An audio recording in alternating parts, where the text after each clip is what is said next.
আল্লাহ রাব্বুল আলামিন যেহেতু বলেছে, আমি আপনাদের সামনে আয়াত উপস্থাপন করেছি, কুল ইন্না সালাতি ওয়া নুসুকি ওয়া মাহইয়ায়া ওয়া মামাতি লিল্লাহি রাব্বিল আলামিন। আলোচনা সংক্ষিপ্ত করার জন্য এতটুকু মেসেজ দিতে চাই। আল্লাহ রাব্বুল আলামিন বলেছেন আপনাকে আমাকে প্রত্যেকটা মানুষকে, যে প্রত্যেকটা মানুষের গোটা জিন্দেগিটাই হবে একমাত্র আল্লাহর জন্য। কার জন্য? আল্লাহর জন্য। তাহলে রাজনীতি হবে কার জন্য? পীর সাহেব হুজুর চরমনায় যদি খানকায় বসে থাকতেন, পীর সাহেব হুজুর চরমনায় এমন কোন কিছুর অভাব হইতো এটা আমরা মনে করি না। টাকা বলেন, পয়সা বলেন, সম্মান বলেন, আভিজাত্য বলেন, ঐতিহ্য বলেন, পীর সাহেব হুজুর চরমনায় কোনো জায়গায় কমতি নাই। কিন্তু তারপরেও বাংলাদেশে গোটা মেহনতি মানুষদের সাথে, গরিব দুঃখী অসহায় মানুষদের সাথে কাঁধে কাঁধ মিলিয়ে রাজপথে অন্যায়ের বিপক্ষে পীর সাহেব হুজুর চরমনায় কেন আন্দোলন করে? আমরা একটা কথা স্পষ্ট কোরআন থেকে নিয়েছি যে আমার গোটা জিন্দেগিটা একমাত্র আল্লাহর জন্য হবে। কার জন্য? আল্লাহর জন্য। তাহলে আমার রাজনীতি এটা পৃথিবীর কোন মানুষকে খুশি করার জন্য হতে পারে না।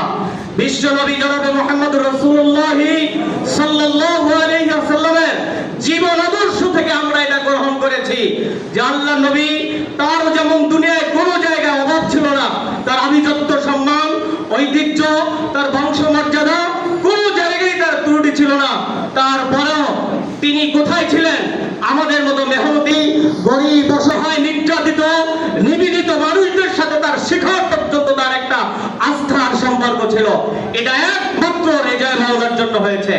সম্মানিত উপস্থিতি, আপনারা যারা যে জায়গা থেকে, যেখান থেকে, যে ইউনিয়ন উপজেলা থেকে আসছেন, আপনাদের একটাই মেসেজ, যে 10 বছরের ব্যবধানে যে বিপ্লব আপনারা দেখাইছেন, আর 10 বছর পরে বিপ্লব এটা কি সমাপ্তি হয়েছে নাকি চলমান আছে?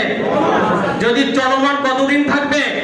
আল্লাহর জমিনে আল্লাহর বিধান যতক্ষণ পর্যন্ত না কায়েম হবে, আমাদের হাত কি বন্ধ হবে?